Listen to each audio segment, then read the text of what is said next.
অশোক কুমাৰ আৰু কিশোৰ কুমাৰ দুজন ককাই ভাই। ছাত্ৰ ছাত্ৰীসকলে নাজানিব পৰা কাৰণে মই কৈছোঁ, ছাৰ বাইদেউসকলে জানে, অগ্ৰজসকলে জানে। কিশোৰ কুমাৰে অভিনয় কৰিবৰ বাবে মুম্বাইলৈ গৈছিল আৰু কিশোৰ কুমাৰ গান গাবলৈ গৈছিল। এবাৰ এটা গানৰ ডাবিঙত কিশোৰ কুমাৰ অশোক কুমাৰ গৈ নাপালে আৰু গান গাবলৈ দিয়া হ'ল কিশোৰ কুমাৰক। আৰু আৰম্ভণি সেয়াই। ঘটনা ইমান দূৰলৈ গ'ল যে অশোক কুমাৰে গান বাদ দি অভিনয়ত মনোনিৱেশ কৰিবলগীয়া হ'ল আৰু কিশোৰ কুমাৰে অভিনয় বাদ দি গান গাবলগীয়া হ'ল। মই কথাখিনি এইকাৰণে কৈছোঁ, আজিও মই আচলতে সেই কিশোৰ কুমাৰ নিচিনাকৈ প্ৰক্সি মাৰিবলৈ আহিছোঁ। কটন বিশ্ববিদ্যালয়, কালি মোক ৰাতি এগৰাকী ছাত্ৰীয়ে ফোন কৰিছিল, মোৰ যদি ভুল হোৱা নাই নামটো নীলিমা জাতীয় কিবা হ'ব। তো তেওঁ ক'লে যে আজি এটা এনেকুৱা আছে, আহিব লাগে 2:30 বজাত। বোলে পিছবেলা মই নোৱাৰোঁ, মোৰ মুক্তি যুঁজাৰুৰ মিডিয়া সম্পৰ্কে এটা আলোচনা আছে, মই তাত আগতীয়াকৈ কথা দি থৈছোঁ। গ'ল কথা কৈছোঁ।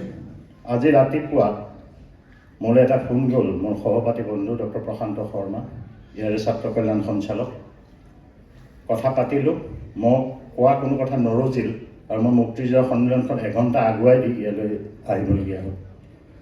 গতিকে মই আহিছোঁ প্ৰক্টি মাৰিবলৈ। মই এতিয়ালৈকে ভালকৈ বুজি পোৱা নাছিলোঁ যে আচলতে ইয়াত কি হৈ আছে। আহি মই বেনাৰ চাইছোঁ, প্ৰশান্ত শৰ্মাক অলপ বুজাইছোঁ, নিতুমণি শইকীয়াৰ ভাষণ, এংকৰে কোৱা কথা। মই গম পাইছোঁ যে কটন সন্মিলন, কটন সমাৰোহ, আৰু ইয়াৰ আজিৰ বিষয়বস্তু হৈছে সাংবাদিকতা। ভাতৃ বন্ধু নিতুমণি শইকীয়াই খুব সুন্দৰকৈ কটন বিশ্ববিদ্যালয় সম্পৰ্কে, সাংবাদিকতা সম্পৰ্কে খুব সুন্দৰকৈ কৈছে, সেই বিষয়ে মই নাযাওঁ। আজিৰ যিসকল সাংবাদিকতাৰ ছাত্ৰ ছাত্ৰী, তেওঁলোকৰ কাৰণে মোৰ হঠাতে মনত পৰা দুটামান কাহিনী ক'ব গৈছোঁ। যে আমাৰ কয় যে ভাল বাতৰি আৰু বেয়া বাতৰি। সাংবাদিকতাত এটা সাংঘাতিক ধৰণৰ কথা আছে যে আপুনি যি দৃষ্টিভংগীৰে বিষয়টো চাব, সেই দৃষ্টিভংগীৰেহে আপোনাৰ সেই দৃষ্টিভংগী বাতৰিটোত আচলতে প্ৰতিফলিত হ'ব। এই গিলাচটোত আধা গিলাচ পানী আছে, আমি দুটা উপায়েৰে বাতৰিটো পৰিৱেশন কৰিব পাৰোঁ। যে গিলাচটোত আধা পানী নাই বা গিলাচটো আধা পানীৰে ভৰ্তি হৈ আছে। Positive and negative. এনেকুৱা বিভিন্ন ঘটনাৰে পৃথিৱীৰ সংবাদ যুগৰ আচলতে চহকী হৈ আছে। সাংবাদিকতাৰ যিসকল ছাত্ৰ ছাত্ৰী বা সাংবাদিকতাৰ প্ৰতি আগ্ৰহী যিসকল, সকলোৱে আজিকালি ইলেক্ট্ৰনিক মিডিয়া, ছ'চিয়েল মিডিয়াৰ জৰিয়তে গোটেই কাহিনীবিলাক জানে। তথাপি মই 2-এটা কাহিনী ক'ব খুজিছোঁ এইকাৰণে যে 19বিংশ শতিকা, the 19th century, popularly known as the century of arts. এইটো কলাৰ শতিকা। কলাৰ বিৰাট উত্থান হৈছিল 19বিংশ শতিকাত। আৰু 20th century, বিংশ শতিকা, popularly known as the century of science, বিজ্ঞানৰ শতিকা আছিল, তাত বিজ্ঞানৰ বিৰাট উত্থান হৈছিল। The current century, 21st century, popularly known as the century of commerce and media. এইটো বাণিজ্যৰ সাংবাদিকতাৰ শতিকা বুলি কোৱা হয় এইটো। সেইকাৰণে এই শতিকাত সাংবাদিকতাৰ দায়িত্ব বহু পৰিমাণে বাঢ়িছে। মই এটা কাহিনী ক'ব লৈছোঁ, ভাল বাতৰি, কেনেকুৱা ধৰণৰ উদাহৰণ। তাৰপিছত মই অসমৰ প্ৰেক্ষাপটলৈ আহিম, যিহেতু কটনত হৈছে অনুষ্ঠানটো। ডেনমাৰ্ক এখন খুব উন্নত দেশ। তাৰ শিক্ষা ব্যৱস্থা আমেৰিকা আৰু ব্ৰিটেইনতকৈ উন্নত বুলি কোৱা হয়, ডেনমাৰ্ক আৰু ছুইডেনৰ। তাত এটা ঘটনা ঘটিছিল বহু বছৰ আগত, যে এজন মানুহৰ ছোৱালীজনীয়ে 10ম শ্ৰেণীত মাতৃভাষাৰ পৰীক্ষাত অকৃতকাৰ্য হ'ল। আমাৰ ইয়াত শিক্ষা ব্যৱস্থাত মাক দেউতাকে, শিক্ষাগুৰুসকলে এতিয়াও ঠিক সকলো নহ'লেও বেছিভাগে এনেকৈ কয় যে আৰম্ভণিতে অংক বা ইংৰাজী পঢ়িব লাগে স্কুলীয়া ষ্টুডেণ্টক, বা বিজ্ঞান পঢ়িব লাগে। কিন্তু পৃথিৱীৰ সকলো উন্নত দেশে প্ৰথমতে মাতৃভাষা পঢ়িবলৈ কয় ল'ৰা ছোৱালীক। এই ব্ৰিটিছেই হওক বা ছুইডেনৰ মানুহে হওক বা ডেনমাৰ্কৰ মানুহে হওক বা জাপানৰ মানুহে হওক। তেওঁ ক'লে যে মোৰ ছোৱালীজনী 10ম শ্ৰেণীৰ পৰীক্ষাত অকৃতকাৰ্য হ'ল, আৰু তাৰ কাৰণ এইটোৱেই যে মোৰ ঘৰৰ কাষৰ মানুহজনে ৰাতিপুৱা খুব সোনকালে উঠি তেওঁ ক'লা কুকুৰটো লৈ মৰ্ণিং ৱাক কৰিবলৈ যায়, প্ৰাতঃ ভ্ৰমণ কৰিবলৈ যায়। আৰু সেই সময়তে মোৰ ছোৱালীজনী উঠি সেই মানুহজনৰ ঘৰৰ ফালে থকা খিৰিকীখন খুলি পঢ়িবলৈ বহে। ক'লা ৰংটো যিহেতু চিম্বল অফ ডিপ্ৰেশ্যন, গতিকে মোৰ ছোৱালীজনীয়ে ক'লা ৰংটো দেখাৰ লগে লগে এটা মনোভাৱ আহে। ডিপ্ৰেশ্যনে যিহেতু মেমৰি লছ কৰে, গতিকে তেওঁৰ স্মৃতিত আঘাত হয়। সেইকাৰণে তেওঁৰ কথাবিলাক মনত নাথাকে, আৰু সেইকাৰণে তেওঁ পৰীক্ষাত অকৃতকাৰ্য হ'ল। গতিকে পৰীক্ষাৰ সময়ত গোটেই ডেনমাৰ্কত ক'লা কুকুৰ নিষিদ্ধ কৰিব লাগে। আমাৰ ইয়াত হ'লে এইটো পাগলৰ প্ৰলাপ বুলি ক'লেহেঁতেন, কিন্তু সেই দেশৰ সংবাদ মাধ্যমে এই গোটেই বিষয়টো গুৰুত্ব সহকাৰে গ্ৰহণ কৰিলে বহুদিন ধৰি সংবাদ মাধ্যমত যুদ্ধ চলিল, আইন আদালতত যুদ্ধ চলিল, পাৰ্লিমেণ্টত যুদ্ধ চলিল। অৱশেষত উচ্চতম ন্যায়ালয়ে সিদ্ধান্ত দিলে যে সেই দেশখনৰ সকলো কুকুৰ পৰীক্ষাৰ সময়ত সকলো ক'লা কুকুৰ কালাৰ কৰি দিব লাগে, নীলা বা সেউজীয়া বা হালধীয়া কৰি দিব লাগে। ঘটনাটো তাতে শেষ নহ'ল। আন এখন এপ্লিকেশ্যন আহিল সুপ্ৰিম কোৰ্টলৈ যে মাননীয় উচ্চতম ন্যায়ালয়ে ক'লা ৰঙৰ কুকুৰটোৱে নিষিদ্ধ কৰিছে, তাৰ ফলত আমাৰ ক'লা ৰঙৰ মানুহখিনিৰ মনত এটা অদ্ভুত ধৰণৰ প্ৰতিক্ৰিয়াৰ সৃষ্টি হৈছে যে ক'লা ৰংটো বেয়া নেকি। গতিকে এই ক'লা ৰংটো নিষিদ্ধ কৰাৰ যিটো নিৰ্দেশ সেইটো পুনৰ বিবেচনা কৰিব লাগে। আকৌ দীৰ্ঘদিন ধৰি আইনী যুদ্ধ চলাৰ পিছত অৱশেষত সেই উচ্চতম ন্যায়ালয়ে নিৰ্দেশ দিলে যে পৰীক্ষাৰ আগত ডেনমাৰ্কৰ সকলো ক'লা কুকুৰ 3টা ভাগত ভাগ কৰি সেই ৰংটো 3টা ভাগত ভগাব লাগে। 33% ব্লেক থাকিব, বাকী 33% গ্ৰীণ বা য়েলো বা হালধীয়া বা হোৱাইট। আমাৰ দেশত হোৱাহেঁতেন এই ঘটনাটো বেলেগ ধৰণৰ ৰূপ ল'লেহেঁতেন চাগে, কিন্তু এই উন্নত দেশবিলাকত সেই ঘটনাটো এনেধৰণৰ প্ৰতিক্ৰিয়াৰ সৃষ্টি কৰিলে আৰু সংবাদ মাধ্যমে তাত ইমান গুৰুতৰ ভূমিকা পালন কৰিলে যে ডেনমাৰ্কত এতিয়াও এই গোটেই ঘটনাটোক দ্য গল্ডেন ইনচিডেণ্ট বুলি কোৱা হয়, যি ঘটনাই ডেনমাৰ্কৰ সংবাদ মাধ্যম আৰু শিক্ষা ব্যৱস্থাত আমূল পৰিৱৰ্তনৰ সূচনা কৰিলে। দ্বিতীয়টো ঘটনা আজিৰ পৰা 6-7 বছৰ আগৰ, সেইটো আমেৰিকাৰ ঘটনা। নাছাৰ গেটৰ পৰা ভিতৰলৈ যাওঁতে নাছাৰ নিজা গাড়ীয়ে মানুহক লৈ যায়। তেনেকুৱাকৈ এখন গাড়ী গৈ এঠাইত ৰৈ গ'ল। তাৰ যিবিলাক চালক আৰু হেণ্ডিমেন আছিল তেওঁলোকে আচলতে জুনিয়ৰ চাইণ্টিষ্ট, তেওঁলোকে গৈ দেখিলে যে এঠাইত গাড়ীখন ৰখাই দিলে আৰু ক'লে সকলোকে যে খুব মৌন হৈ থাকিব লাগে, চাইলেঞ্চ মেইনটেইন কৰিব লাগে, আৰু কিছু দূৰ খোজকাঢ়ি যোৱাৰ পিছত তেওঁলোকক বেলেগ এখন গাড়ীত উঠাই গন্তব্যস্থানলৈ নিয়া হ'ল। যেতিয়া ইণ্টাৰেকশ্যন ছেশ্যন হ'ল তেতিয়া প্ৰশ্ন কৰিলে যে আমাক ৰাস্তাতে ৰখাই খোজ কঢ়াই আনিলে, মনে মনে থাকিবলৈ ক'লে, পিছত বেলেগ এখন গাড়ীত উঠাই লৈ আহিলে, আৰু কাৰণটো কি? তেতিয়া তেওঁলোকে ক'লে যে আপোনালোকক যি ঠাইত নমাই দিলোঁ আৰু খোজ কাঢ়িবলৈ দিলোঁ আৰু য'ত উঠালোঁ আকৌ বেলেগ এখন গাড়ীত, তাৰ মাজতে এজোপা গছ আছে, সেই গছডালত এহাল কপৌ চৰাই আছে। মাইকী কপৌজনী পোৱালি দিবলৈ সময় হৈছে, ধুমুহাত গছডাল হালি পৰিছে। গতিকে ধুমুহাত গছডাল হালি পৰাৰ কাৰণে তেওঁলোকে এডাল কৃত্ৰিম গছ নিৰ্মাণত লাগি আছে আৰু সেই চৰাইহালক কৃত্ৰিম গছলৈ ট্ৰেন্সফাৰ কৰিবৰ কাৰণে, স্থানান্তৰ কৰিবৰ কাৰণে চেষ্টা কৰি আছে। এই সময়ত হুলস্থুল হ'লে চৰাইহালে আমনি পাব বুলি ভাবি আমি এইখিনি সময়ত এইখিনি সাৱধানতা অৱলম্বন কৰিছোঁ। এই বাতৰিটো আমেৰিকাৰ সকলো ধৰণৰ বাতৰি কাকতত, সকলো ধৰণৰ সংবাদ মাধ্যমত বৰ হৰফেৰে প্ৰকাশ পালে। মোৰ সন্দেহ হয় যে অসমত বা ভাৰতবৰ্ষত হ'লে বাতৰিটো কিমান গুৰুত্ব পালে। পশ্চিমৰ বাতৰি যে কেৱল ভালেই আছিল সেই ধৰণৰ নহয়। আমি পশ্চিমৰ কথা ক'ব লাগিব এইকাৰণে আমি যি সাংবাদিকতা কৰি আছোঁ বা আহিছোঁ, তাৰ আমাৰ পথ প্ৰদৰ্শক হৈছে পশ্চিমৰ সংবাদ জগত, বিশেষকৈ ইংৰাজী ভাষাৰ সংবাদ জগত। এই সংবাদ জগততো বেয়া কাহিনী আচলতে ভৰ্তি হৈ আছে। এটা ভাল আৰু বেয়া মিক্স কাহিনী মই ক'ব লৈছোঁ। দ্বিতীয় বিশ্বযুদ্ধৰ সময় ছাৰ উইনষ্টন চাৰ্চিলে এবাৰ ৰাতি 2 বজাত কেবিনেটৰ বৈঠক আহ্বান কৰিলে। কেবিনেটৰ বৈঠক আহ্বান কৰাৰ পিছত সকলোৱে ভাবিলে যে যুদ্ধত কিবা গুৰুতৰ পৰিস্থিতিৰ সৃষ্টি হৈছে, ঠিক ভাৰত পাকিস্তানৰ মাজত এতিয়া যিটো হৈছে তেনেদৰে তাতকৈও ভয়াৱহ পৰিস্থিতি। তেতিয়া সকলো যেতিয়া গ'ল তেতিয়া চাৰ্চিলে ক'লে, চাৰ্চিল মোৰ প্ৰিয় চৰিত্ৰ নহয়, কাৰণ ভাৰতৰ ক্ষেত্ৰত চাৰ্চিলৰ দৃষ্টিভংগী প্ৰকৃতপক্ষে কোনো ভাৰতীয়ৰ সমৰ্থনযোগ্য নাছিল। তথাপি এই ঘটনা এটা বেলেগ ধৰণৰ ঘটনা।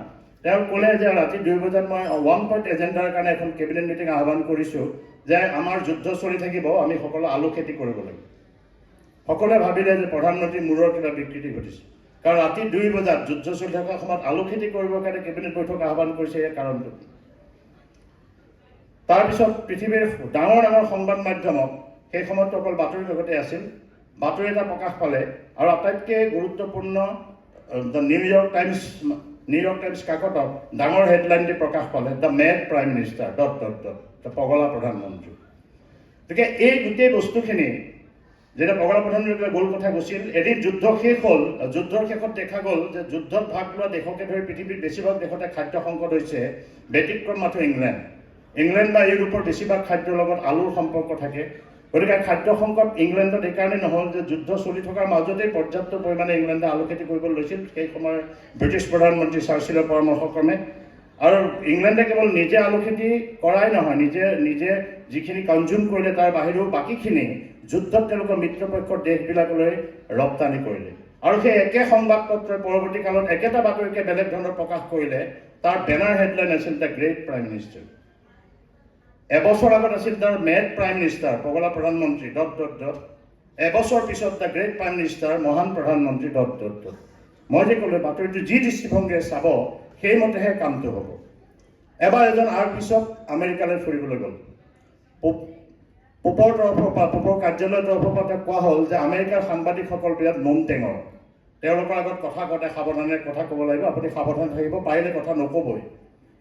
তেওঁ নিউয়ৰ্কত গৈ বিমানৰ পৰা নামাৰ পাছতে সাংবাদিকে তেওঁক বিভিন্ন ধৰণৰ প্ৰশ্ন কৰিলে। তাৰ ভিতৰত আটাইতকৈ চেঞ্চিটিভ কুৱেশ্যনটো আছিল এজন ধৰ্মযাজকৰ প্ৰতি। এজন সাংবাদিকে প্ৰশ্ন কৰিলে যে আপুনি নাইট ক্লাবলৈ যোৱাৰ কথা ভাবিছে নেকি? তেওঁতো থতমত খালে। এজন ধৰ্ম প্ৰচাৰকক, এজন ধৰ্মযাজকক নাইট ক্লাবলৈ যোৱাৰ কথা সুধিলে। তেওঁ ওলোটাই প্ৰশ্ন কৰিলে যে নিউয়ৰ্কত নাইট ক্লাব আছে নেকি? প্ৰশ্নটো কৰি তেওঁ ভাবিলে যে মই সাংবাদিকজনক ভালকৈ চুঙা চাই সোপা দিলোঁ। পিছদিনাখন পৃথিৱীৰ ডাঙৰ ডাঙৰ বাতৰি কাকতত এটাই বাতৰি প্ৰকাশ পালে খুব গুৰুত্ব সহকাৰে।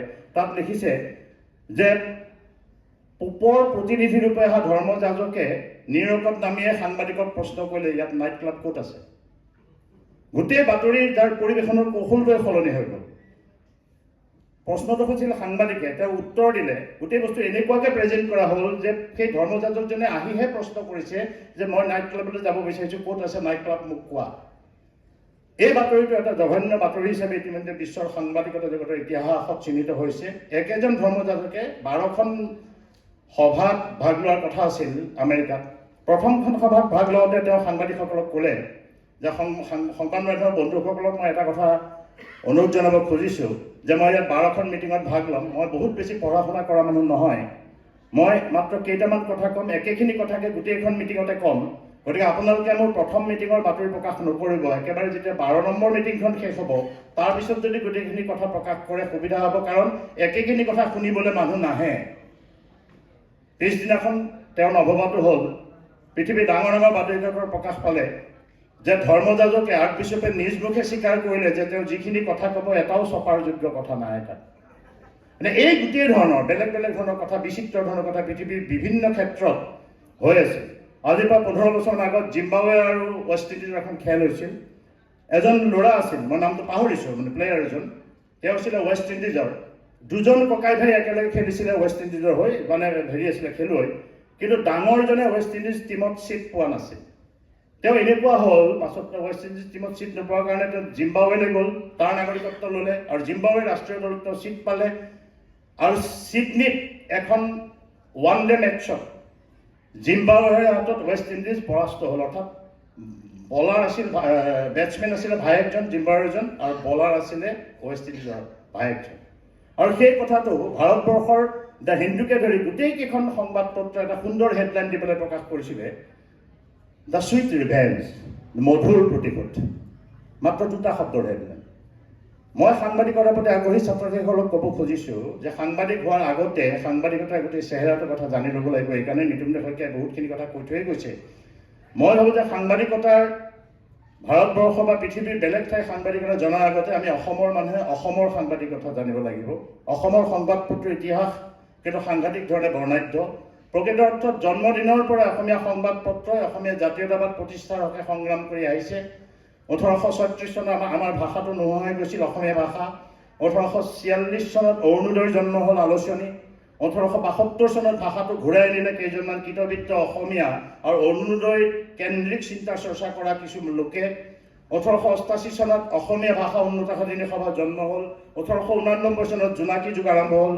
তাৰপিছত চেতনা, বাঁহী পৰা আৰম্ভ কৰি প্ৰান্তিকলৈকে, বিস্ময়লৈকে এই গোটেইখিনি কাকত আলোচনীৰ এটা যুগ আছে।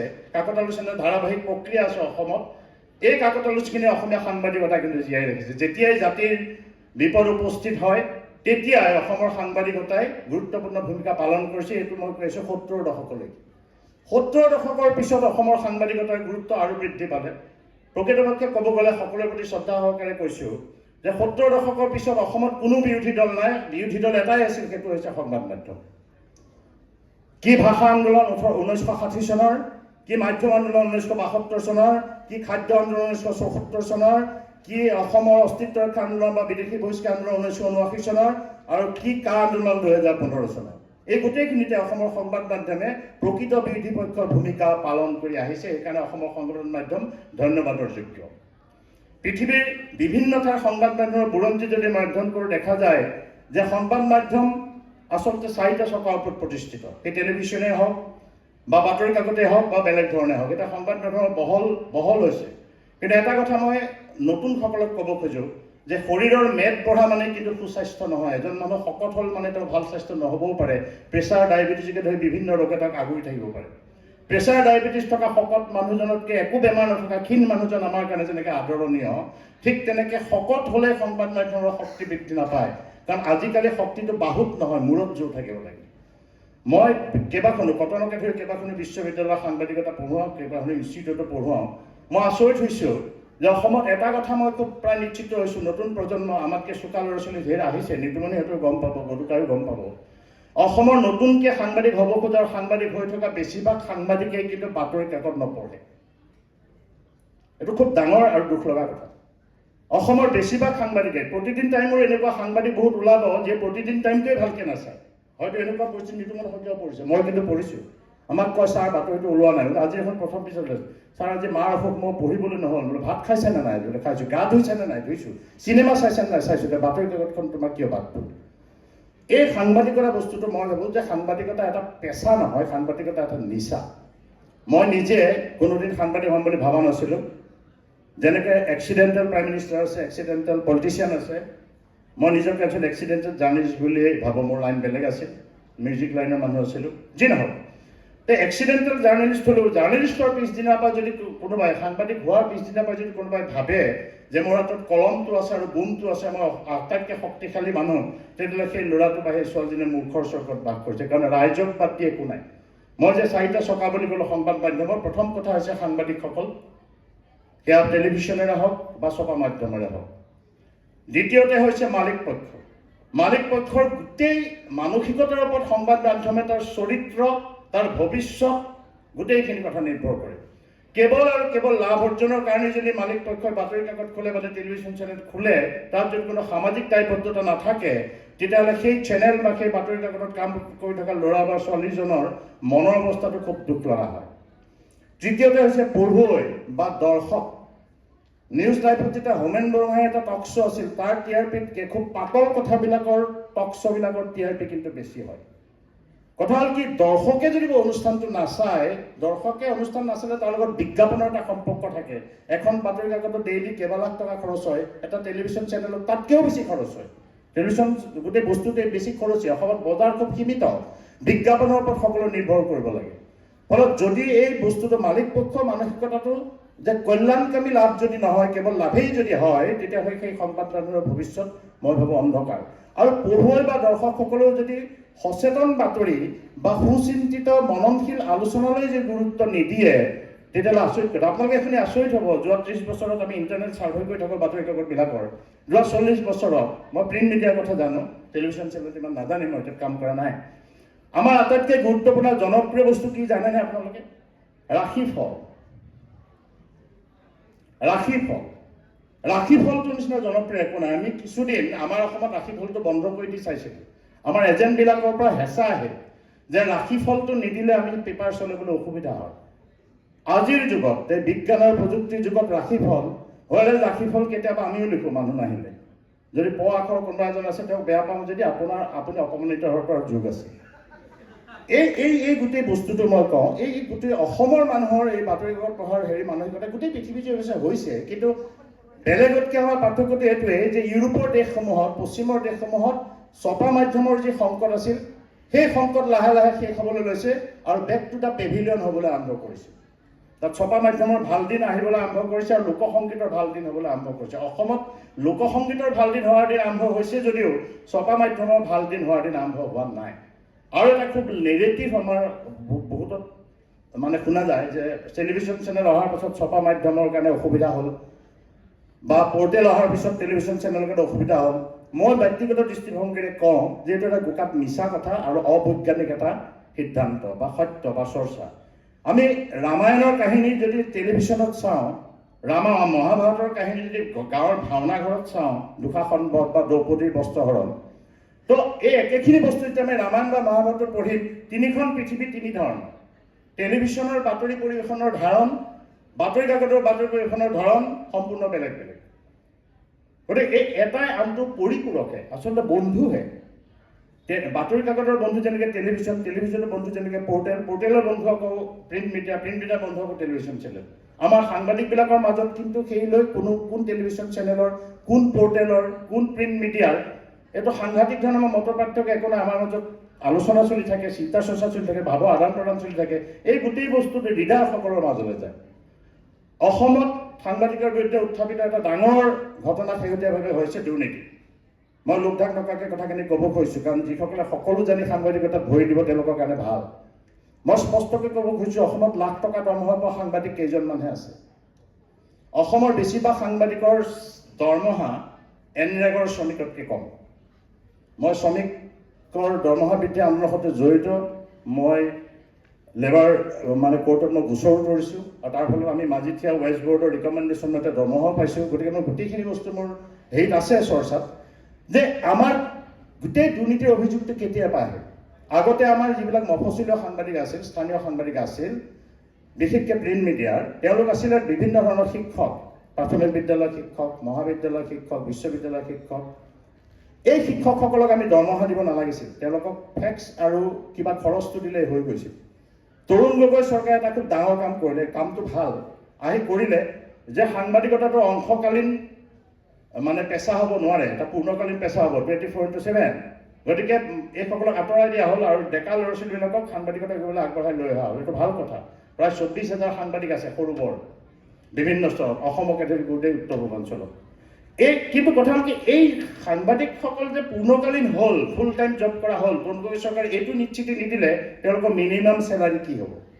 ফলত 5,000 টকা দৰমহা পৰা 7,000 টকা দৰমহা পৰা 99% যিটো প্ৰফেশ্যনেল মাষ্টাৰ ডিগ্ৰী হোল্ডাৰ, তেওঁলোকৰ আৰ্থিক অৱস্থাটো সাংঘাতিক ধৰণে বেয়া। গুৱাহাটীতো অৱস্থা বহুত ভালেই, আপুনি বিভিন্ন ঠাইত যদি বেয়া। ফলত দুৰ্নীতিৰ চমু ৰাস্তালৈ সাংবাদিকসকলে গতি কৰিলে। সকলোকে নকওঁ, একাংশ হৈছে।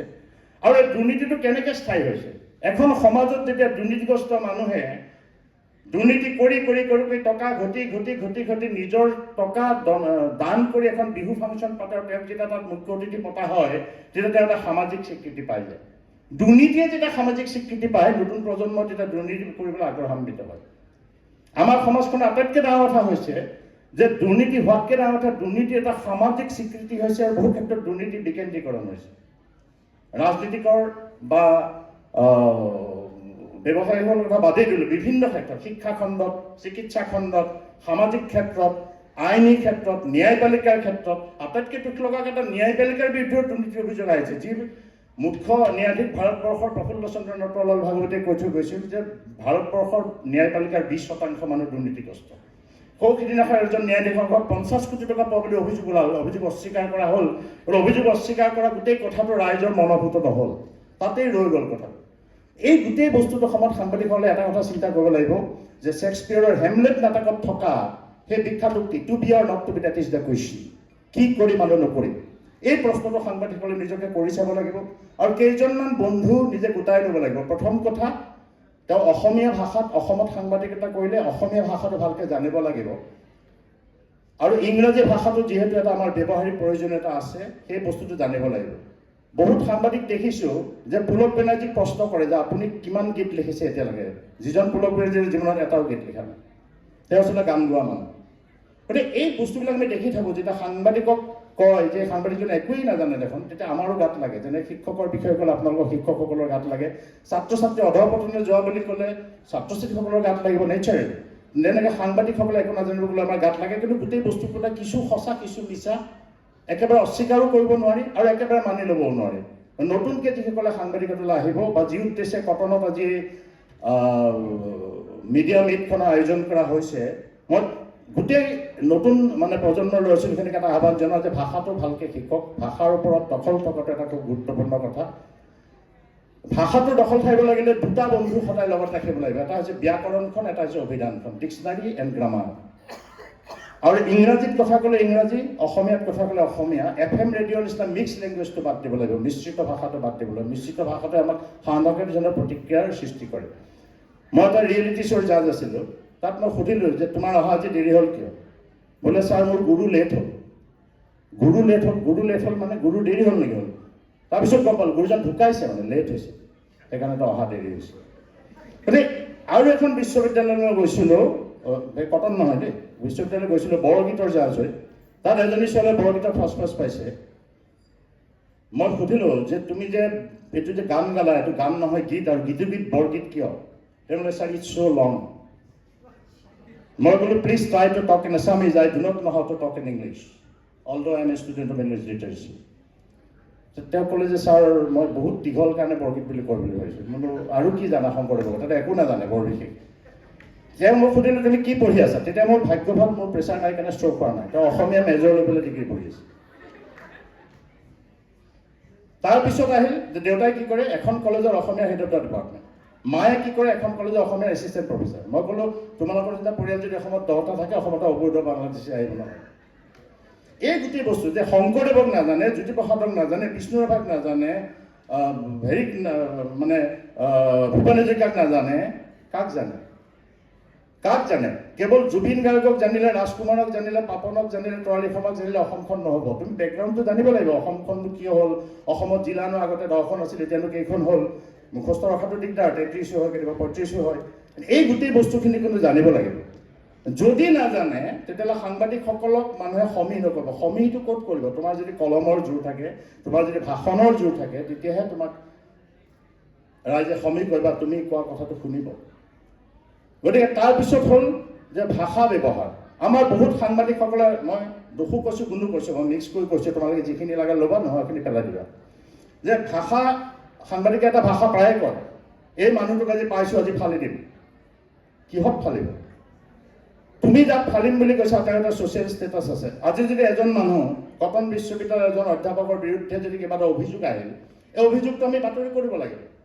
বাতৰিটো কৰাৰ সময়ত এইটো পাহৰি যাব নালাগিব যে তেওঁ এই অভিযোগটোৰ বাহিৰেও বেলেগ এটা তেওঁৰ কেৰিয়াৰ আছে। সেই কেৰিয়াৰটো ধ্বংস কৰাকৈ বাতৰিটো কৰিব নাপায়। আমাৰ সাংবাদিকসকলৰ বেছিভাগৰে, বিশেষকৈ ডেকাসকলৰ ক্ষেত্ৰতো দেখিছোঁ, আমাতকৈ চিনিয়ৰবিলাকৰো দেখিছোঁ, কিছু সংখ্যকৰ যে মানুহজনক পাইছোঁ, আজি চান্স পাইছোঁ, ফালি দিব লাগে। তুমি এই ফালি দিয়াৰ প্ৰৱণতাই এজন মানুহক মানসিকভাৱে ৰুগ্ন কৰিব পাৰে, পৰিয়ালটোক সমাজৰ আগত মুখ উলিয়াব নোৱাৰা কৰি দিব পাৰে। তুমি বাতৰি পৰিৱেশনৰ কৌশল জানিব হ'লে BBC চাবা, বাতৰি পৰিৱেশন কেনেকৈ কৰে চাবা, অল ইণ্ডিয়া ৰেডিঅ' চাবা, how to display, how to present. এই গোটেই বস্তুখিনি মই যদি চাওঁ, নতুনকৈ অহা সাংবাদিকসকলে এইখিনি কথাত গুৰুত্ব দিয়ক যে জ্যেষ্ঠ যিসকল সাংবাদিক আছে তেওঁলোকৰ, সাংবাদিকেই নহয়, জ্যেষ্ঠ যিসকল আছে, অগ্ৰজীসকল আছে, কাৰণ এজন মানুহ কেতিয়াও স্বয়ং সম্পূৰ্ণ নহয়, ন' মেন ইজ পাৰফেক্ট। দ্বিতীয়তে সাংবাদিকসকলে অন্ততঃ শেহতীয়া কিতাপখনৰ বিষয়ে পাতনিখন হ'লেও পঢ়ক, কাৰণ দেৱকান্ত বৰুৱাই কৈছিল যে মেখেলাৰ পাতলি, কিতাপৰ পাতনি। হেম বৰুৱাৰ লগততো প্ৰায় কাজিয়া লাগে, কোনে কেইখন কিতাপ মানে পঢ়িলে। হেম বৰুৱাই যিমান পঢ়ে তাতকৈ বেছি খৰত পঢ়ে দেৱকান্ত বৰুৱাই। এদিন হেম বৰুৱাই সুধিলে যে ককা আপুনি একেখন কিতাপ ইমান সোনকালে কেনেকৈ শেষ কৰে? তেতিয়া এই বাক্যটো কৈছিল, কিতাপৰ পাতনি, মেখেলাৰ পাতলি। মেখেলাৰ পাতলি দেখিলে গম পায় মেখেলাখন কেনেকুৱা হ'ব, মই কিতাপৰ পাতনি পঢ়িয়ে গম পাই যে তাত কি আছে, সেইকাৰণে মই ক'ব পাৰোঁ, তুমি গোটেইখন পঢ়াৰ কাৰণে সময় লাগে। এই গোটেই বস্তুখিনি জানিব লাগিব যে ভাষাটো, গ্ৰামাৰখন লাগিব, তাৰ ব্যাকৰণখনৰ বিষয়ে জানিব লাগিব। আমাৰ অসমৰ সাংবাদিকজনে আমাৰ অসমখনটো পঢ়িব লাগিব, প্ৰতিদিনকে ধৰি অন্ততঃ আন দুখন বাতৰি কাকতো পঢ়িব লাগিব। একেটা ঘটনা কোনেনো কেনেকৈ প্ৰেজেণ্ট কৰিছে, কোনেনো কি লিখিছে, নতুন খবৰনো কি দিছে, এই কথাখিনি যদি নাজানে প্ৰতিযোগিতামূলক মানসিকতা এটা নহ'ব। সাংবাদিকতাটো 10x4 জব নহয়। যেনেকৈ শিক্ষক জন্ম হয়, শিক্ষক সৃষ্টি কৰিব নোৱাৰি, তেনেকৈ সাংবাদিকো জন্ম হয়, সাংবাদিক সৃষ্টি কৰা। সাংবাদিকতাৰ চাকৰি কৰা আৰু সাংবাদিক হোৱা, মই ভাবোঁ দুটাৰ মাজত বৃহৎ তফাৎ। মই সকলোকে আহ্বান জনাম যে সাংবাদিকতা যিসকলৰ কৰিবলৈ ইচ্ছা আছে, প্ৰকৃততে তেওঁলোকে মাছ কমিউনিকেশ্যন পঢ়ক, আজিকালি খুব দৰকাৰী। কিন্তু কেৱল মাছ কমিউনিকেশ্যন পঢ়িলেই যে ডাঙৰ সাংবাদিক হ'ব তাৰো কোনো গেৰাণ্টি নাই, কাৰণ আজি 2000 চনৰ আগলৈকে পৃথিৱীত যিমান সাংবাদিক আছিল তাত এজনো বিখ্যাত সাংবাদিকে মাছ কমিউনিকেশ্যন পঢ়া নাছিল। তাত এইটো নহয় যে মাছ কমিউনিকেশ্যন পঢ়িব নালাগে, এতিয়া যুগৰ প্ৰয়োজনীয়তা আছে, এটা জানিব লাগিব। কিন্তু মাছ কমিউনিকেশ্যনৰ যি টেক্সট বুক, গুৱাহাটী বিশ্ববিদ্যালয় হওক, কটন বিশ্ববিদ্যালয় হওক, ভাৰতৰ যিখন বিশ্ববিদ্যালয়ৰ টেক্সট বুক মই চাইছোঁ, সেই টেক্সট বুকৰ লগত বাস্তৱ ক্ষেত্ৰৰ সাংবাদিকতাৰ কিন্তু আকাশ পাতাল প্ৰভেদ আছে।